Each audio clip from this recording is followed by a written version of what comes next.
everyone and welcome back to my channel. Today we're going to be repotting 2 new Oncidium Intergenerics that I've just picked up from my local garden centre, and they were reduced and they were discounted down to £5 each, so I couldn't walk past them. I kind of ran straight to the stand, grabbed them and went to the checkout. I haven't even checked them over properly. I checked the pseudobulbs were plump, and that's all I know. So you guys know as much as me at the moment. So we're going to have an unpot of them, have a look at the root system and see what it's like.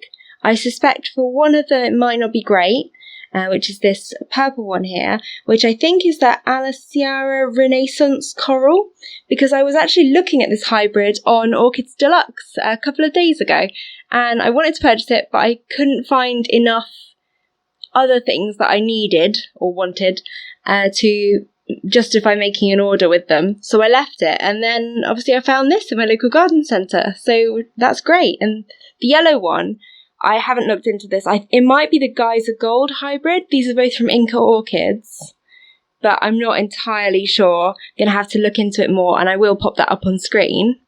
So this is literally, I've just got them home. They're potted into some sort of it looks like a bark mix in very tall clay pots. And the clay pots themselves, I've had reduced orchids from Inca Orchids in the past that have been in those pots that have just been completely, the roots all been dead, where they've just been desiccated and dried out by these sort of unfinished clay material. So we will have to have a look and see what the actual root system is like.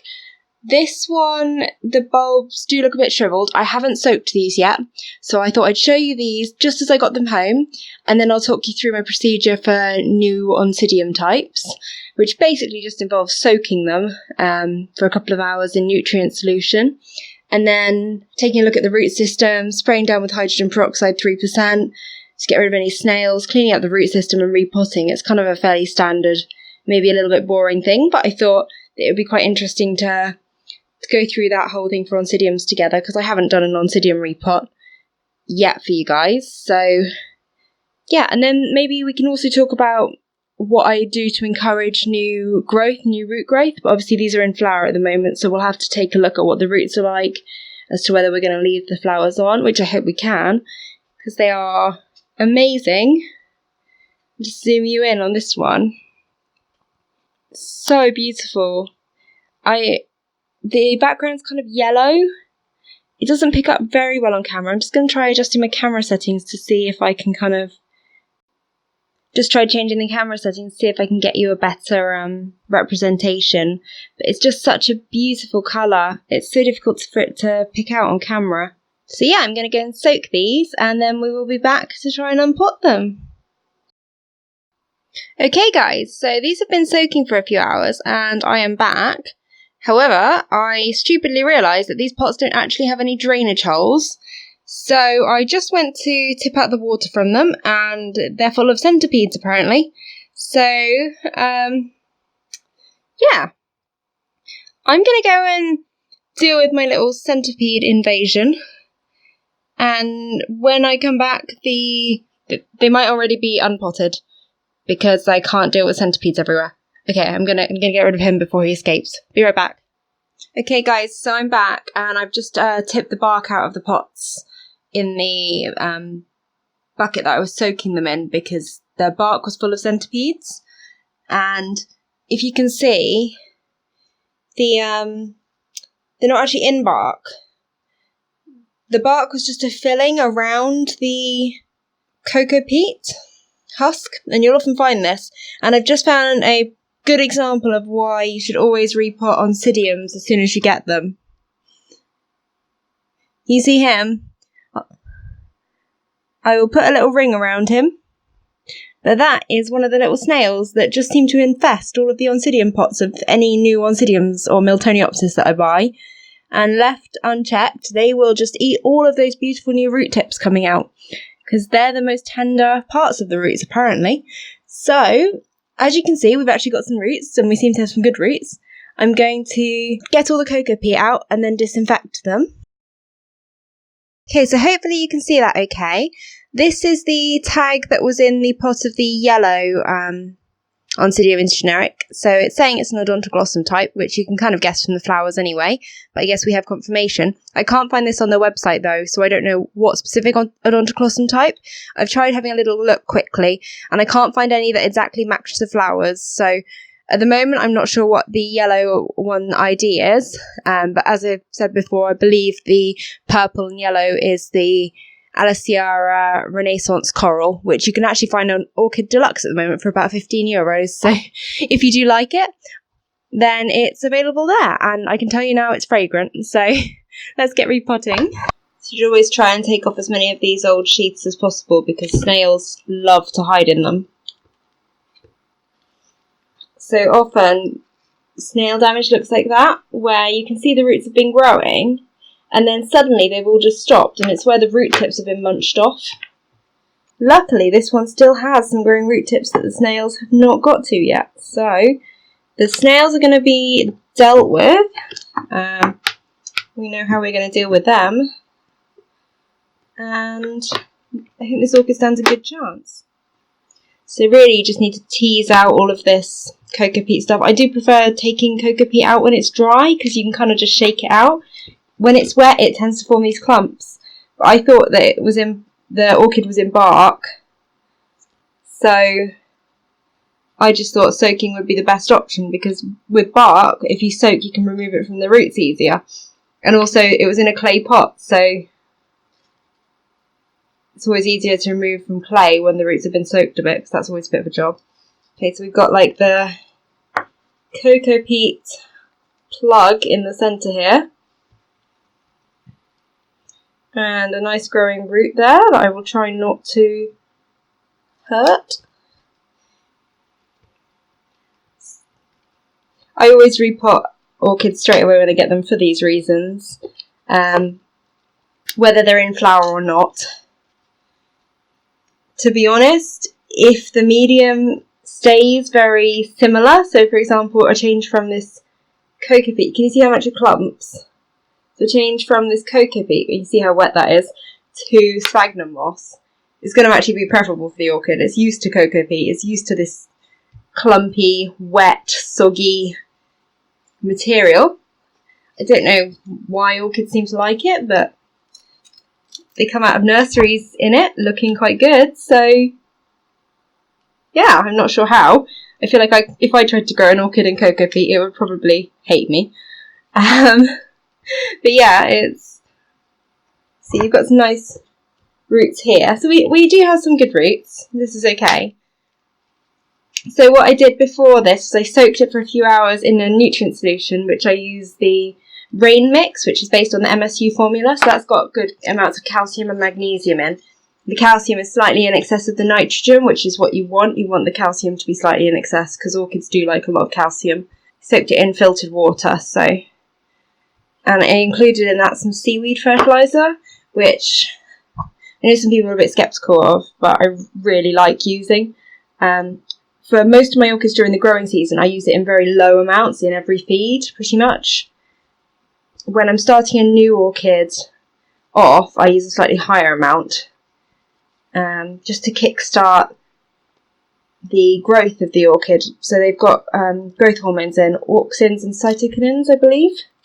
And there's a Rick L. Orchids on YouTube. Rick's given a really great talk on the reasoning behind using the seaweed fertilizers and the growth hormones that are in there as a supplement. And I definitely recommend that you check that out if you can. Well, I'm sure you've already seen it, but if anyone hasn't, then definitely check it out, because I really liked his explanation of why it's kind of relevant to use the growth hormones, because you kind of think, oh, in the wild they wouldn't be getting all these extra hormones and things. But actually, as Rick pointed out, they would be surrounded by like a biosphere of degrading plant matter that's coming off the trees, and all sorts of growth hormones are going to be dripping on them constantly from the other plants that are surrounding them and breaking down. And I think that it is relevant to use that in a supplement mix, because we're not providing the same atmosphere for them that they would get in the wild, so we might as well try and replicate as much of the nutrient composition that they would get in the wild, because that's what they've evolved to require. Getting to the Sphagnum plug in the middle now. See how it's funny, the cocoa peat, like, it's so loose at the outside, and then in the middle it just forms these like wads. It's really strange stuff. I don't really like it very much. Right, so I'm going to rinse that one off. Now we just need to do the other one. I think the cedar bulb might have plumped a little bit. I'm not sure. It's difficult to tell, but it's certainly not horribly wrinkled. They're not bad, they're shriveled a bit, but I think that that's probably due to lack of watering and lack of hydration rather than root loss, looking at the root system we've got here. And there's another centipede. I'm not very good with bugs. It's funny because I'm really into plants and gardening and nature. I just don't like bugs, which are kind of integral parts to nature. It's a bit, probably something I need to get over, really. A Sphagnum plug there. Surprisingly, I think this one's actually got a better root system than the other orchid, even though it looks more shriveled and dehydrated. Like, they are all firm. Okay, so everything's been cleaned off, and I'm just going to spray the root system down with hydrogen peroxide 3%, and in between all the pseudobulbs, and just kill any snail eggs that are lurking or any snails that are still there. These are really difficult to work with. Just going to put this one in its pot to fizz away.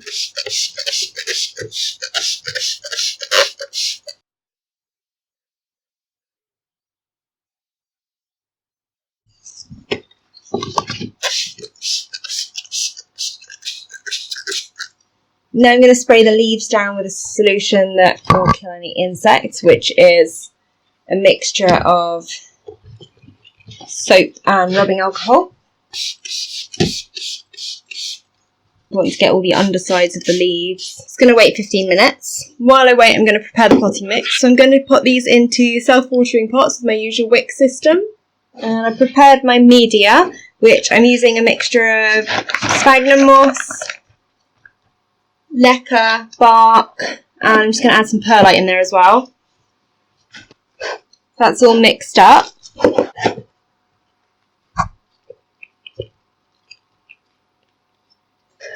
I really like the cascade of this. I feel like that's how it's grown, and then it's been staked because all the flowers now line up perfectly.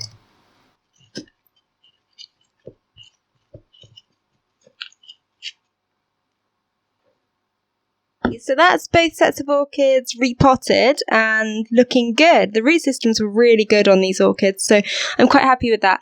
I've left this particular flower spike cascading because I think that's how it's grown. All the flowers are facing the correct way. So I really like the display that creates. I've actually got a third flower spike starting on this yellow odontoglossum hybrid. So yeah, we'll see how it goes and I'll keep you updated. What I was planning on doing was actually today doing a bit of a rescue orchids update with some Miltoniopsis and Oncidium types that I've got as discounted and not in such good condition, and their kind of recovery stories. But then these guys came along and kind of took a precedent over that. But hopefully in the next few days I'll post that video as well. I've got quite a bit of experience now in rescuing discounted orchids. I seem to be drawn to Oncidium and Miltoniopsis types. I've got quite a lot now that I've got discounted and recovered, so I feel like that's something that I've got a bit of experience in now and can share with you guys. Thanks so much for watching today's repot video, and like and subscribe if you enjoyed this video for more regular orchid updates, and I'll see you guys later. Bye!